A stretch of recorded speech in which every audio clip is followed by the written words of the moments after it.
Bonjour, bienvenue dans cette résolution de l'examen 2017, problème numéro 5. Il est dédié en partie à la consolidation, ainsi qu'à des parties théoriques de SwissGap RPC et d'un calcul de coûts. Première partie, tableau de l'évolution des fonds propres. On nous indique que la société Holding H a acquis une part de 80% des actions de sa fille T. Il y aura donc des intérêts minoritaires. Dans ce genre de tableau, nous remplissons l'état au début des fonds propres ainsi que l'état à la fin. Capital action, je reporte 70, 30. À la fin, j'ai 90, 40 et je fais ça pour chaque position de ce tableau.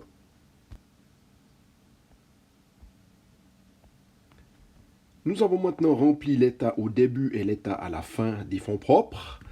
Quels sont les différents chiffres que l'on peut encore indiquer? Nous avons une augmentation de capital. Donc, on peut dire augmentation du capital action pour 20. Lié à cette augmentation, nous avons aussi les réserves issues de primes qui ont augmenté de 10. Alors, est-ce que les réserves issues du bénéfice touchent une augmentation de capital? Non. On peut donc indiquer ici un plus 30 qui concerne une augmentation du total des actionnaires du holding. Ça, c'est la première chose. Ensuite, à la lecture des différents chiffres, on voit qu'il y a quelque chose qui touche le bénéfice, qui est de 20. On a des paiements de dividendes. Paiement de dividendes, ça, c'est une diminution des fonds propres. Donc, diminution des fonds propres, paiement de dividendes, on nous indique que H a versé 12. On peut donc indiquer ici moins 12.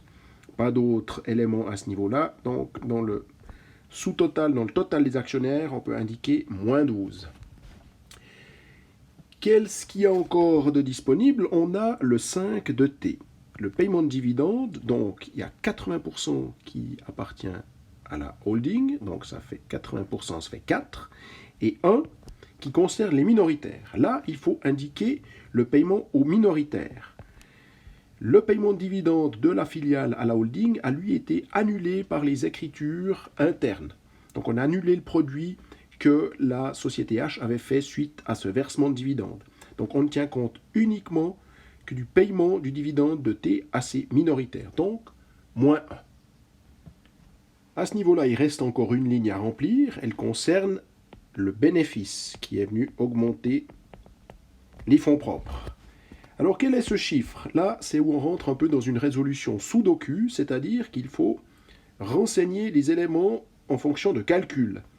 Donc, j'ai 145 plus 30 au total des actionnaires du holding, ça fait 175. Moins 12, cela fait 163. Pour arriver à 180, qui est l'état à la fin, j'ai une augmentation de 17. Ensuite, on nous dit que le bénéfice du groupe était de 20. Donc, j'ai une augmentation de 20 ici. Donc, pour ce qui concerne les minoritaires, j'aurai une augmentation de plus 3.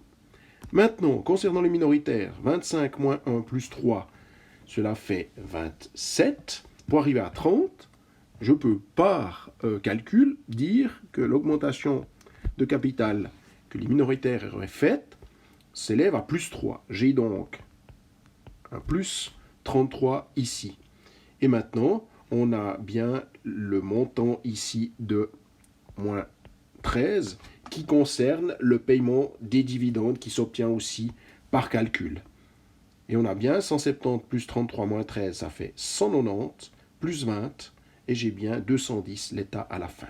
Voilà cette résolution de tableau des fonds propres qui prend quelques éléments qui nous sont donnés, que l'on doit calculer, et d'autres qui se résolvent en remplissant les trous et en faisant des calculs.